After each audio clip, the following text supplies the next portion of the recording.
I have a trashy romance anime addiction. You may be wondering, what is a trashy romance anime in the first place? Well, let me tell you. A trashy show refers to a television program that is considered to be of low quality, often featuring excessive drama, sensationalized storylines, and exaggerated situations, primarily designed to attract viewers through shock value rather than substantial content. And you may also be wondering, if you know the series isn't good, why do you keep watching it? Well, brother, that's an easy question. It is addicting. When you watch an episode, the cliffhangers, the drama, everything just keeps you in wanting to watch the next episode. But in this video, I'm going to talk about some trashy romance anime that have just kept me watching no matter how bad or how insane things got. So let's just talk about them. This isn't particularly a trashy series, but I have a love-hate relationship with this. A Couple of Cuckoos.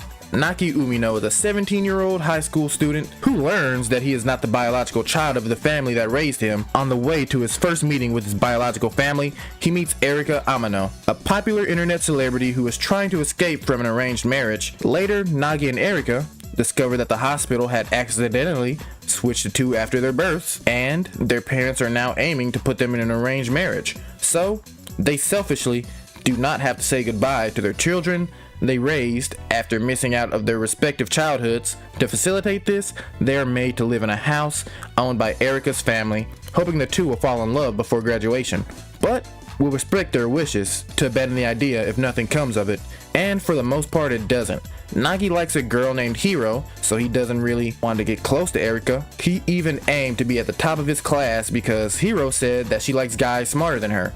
So he scores higher than her on an exam, and guess what? She can't get with him because she is engaged to someone else. She does somewhat like him despite this, and she clearly gets jealous whenever Erika does anything around him. You haven't even heard the craziest thing yet, brother. Nagi is just now finding out that he and his parents aren't really related, right? And he grew up with a little sister. I'm sure you know where this is going. Someone, I won't say who for big spoilers in case you want to watch it, someone put the idea in his little sister's head, Sachi is her name by the way, that it would be fine if she someday married her brother because they aren't actually blood related. So now it's a three-way competition to see who gets this man, with one being his little sister, brother. He grew up with her. They aren't blood related, but who gives a fuck? This is by the author of Yamada-kun and the Seven Witches, so I give her some leeway.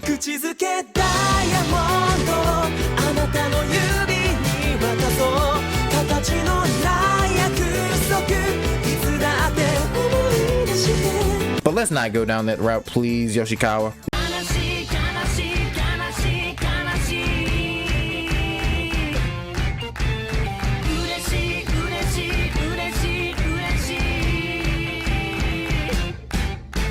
Next, Love and Lies. This is probably my most recent series, and it's really what made me want to do this video. So the synopsis of this series: in the near future, children who have turned 16 years old are assigned by the government to a partner based on compatibility. And this has now been going on for decades at this point.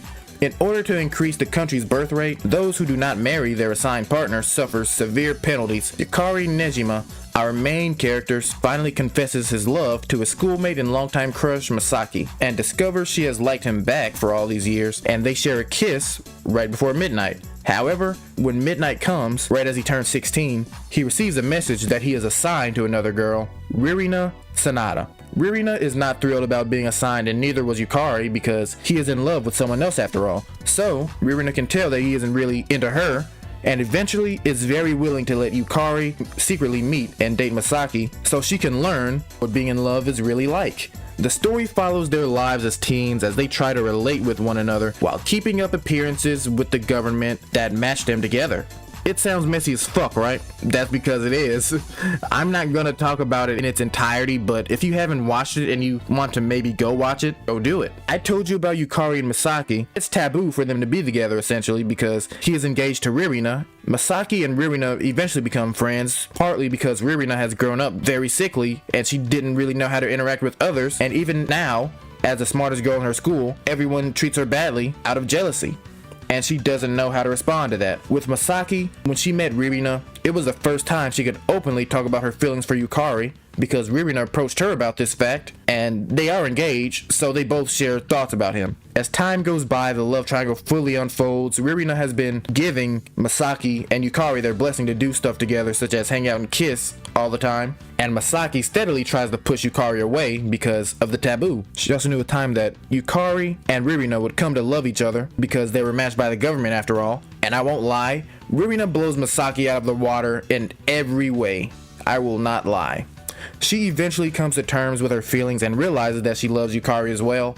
She grows so much from the beginning to the end of the anime. She really has done nothing wrong at all in the entire story to me. She learned how to interact with others, starting with no friends to now having about 4 or even 5. And unlike Masaki, she actually stands 2 toes down. Masaki one week could tell Yukari that she loves him and will suck his face off, and then the next day she would tell him, oh, this just can't possibly work for us and it's not meant to be. You are engaged to Ririna. And then the next day after that, she would go and tell him something along the lines of, please tell me you love me, Yukari, even if it's a lie. Like, goddamn. She is super indecisive. Ririna was the best character in this show, no question. I know I didn't talk about Yukari, who is the main boy, too much, but honestly, I didn't really need to. He kind of sucks to me, to be fucking honest. But this show kept me watching. I finished it in about a day and a half. The cliffhangers got me every single time. I will not lie. These trashy shows can keep you engaged and watching more than actual great romances, and I don't know why. This show isn't even particularly awful, because I have seen worse. Most definitely. But it's the definition of trashy, just in my opinion.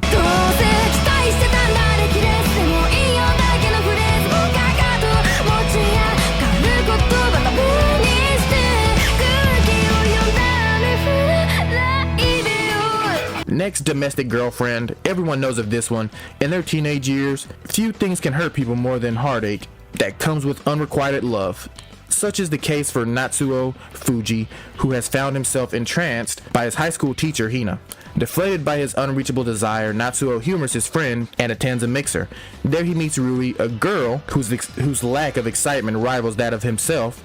After bonding over their mutual awkwardness, Rui takes Natsuo to her house and asks him to sleep with her, hoping that the experience will stop her friends from treating her like a clueless child. Equally unfulfilled by their first times, the two decide to part ways as strangers. However, before he even has a chance to process this experience, Natsuo's father drops a major bombshell on him that he is getting remarried and his new wife, Tsukiko Tachibana, is coming over now to meet him. And, as if that was not enough of a shock, her daughters are Hina and Rui, the woman he is in love with and the girl who he has slept with for the first time. Now he must come to terms with the feelings that he has for his step-siblings as his eyes open to a darker side of love.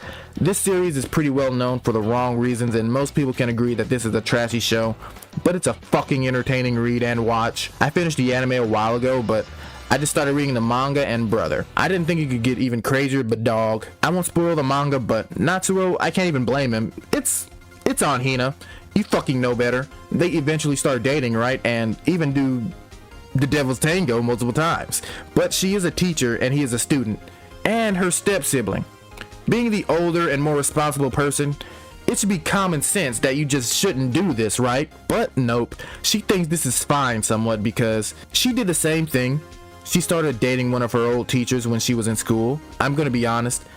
You guys may hate me for this, but even though they are step-siblings, I cannot fault Natsuo for catching feelings either. He already knew both of them before that. Hina, he had a crush on forever, so them randomly becoming siblings one day isn't going to make their feelings go away, and especially at his age. And with Rui, she literally took his first time. You will remember that for the rest of your life. And it's very trashy, super dramatic, and the cliffhangers are over the top so much that they are good. The first episode literally ended with Rui walking in on Natsuo trying to kiss Hina when she was sleeping. Like, that sounds insane, right? But it's so insane you just have to watch the next episode to know what is going to happen next. What's going to come of this. And the song that happens at the end of each episode catches you too. Like, come on, man.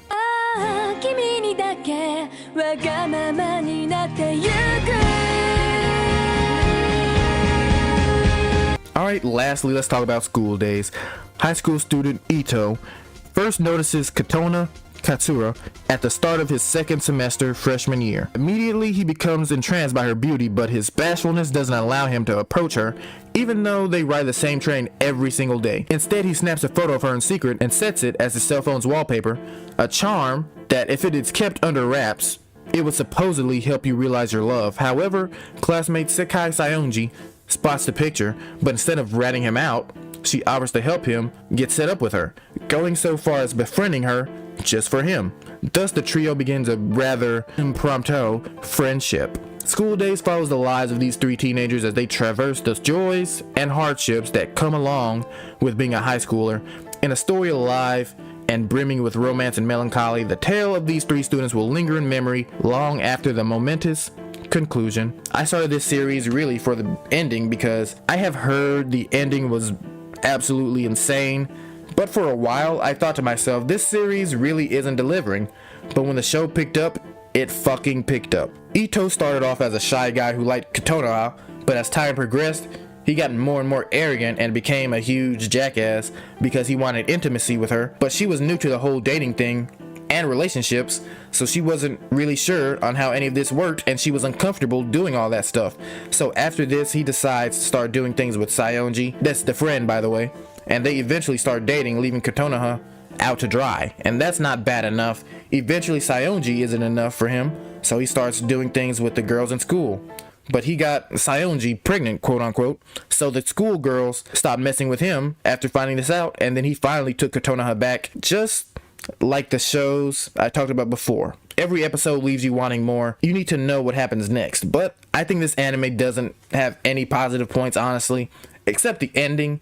The ending was a 10 out of 10. It was unexpected and it delivered perfectly. I will say School Days is definitely the most trashy anime that I've ever seen. Did you enjoy this video? I really hope you did. Like it, give me a sub if you enjoyed it. I would appreciate it. It means a lot and helps out the channel. Thanks for rocking with me. I will see you next time.